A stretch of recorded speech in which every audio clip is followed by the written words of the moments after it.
১৯৯১ সালের ২৯ এপ্রিল বাংলাদেশের উপকূল জুড়ে নেমে এসেছিল এক ভয়াল বিভীষিকা। ঘূর্ণিঝড় মেরিয়ানের এই স্মৃতি এখনও তাড়া করে বেড়ায় অসংখ্য পরিবারকে। এই দিনটিকে স্মরণে রেখে আজ ২৯ এপ্রিল চট্টগ্রাম প্রেস ক্লাব আয়োজন করেছে এক ব্যতিক্রমী আলোকচিত্র প্রদর্শনীতে তুলে ধরা হয়েছে ঘূর্ণিঝড়ে বিধ্বস্ত জনজীবন, মানুষের আর্তনাদ ও আহাজারের কিছু নিদর্শন। এই আলোকচিত্র প্রদর্শনীতে উপস্থিত ছিলেন Chittagong city mayor doctor Shahadat Hossain, Chittagong press ক্লাবের সদস্য সচিব জাহাদুল করিম কুচ্ছি, চট্টগ্রাম মেট্রোপলিটন সাংবাদিক ইউনিয়ন সভাপতি মোহাম্মদ শাহনওয়াজ ও সাধারণ সম্পাদক সালে নোমান সহ আরও অনেকেই।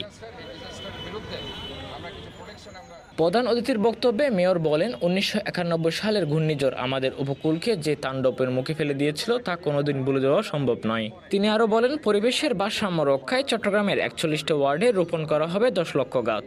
পাশাপাশি উপকূলীয় অঞ্চলে টেকসই বেড়িবাঁধ গড়ে তোলার আহ্বান জানান তিনি।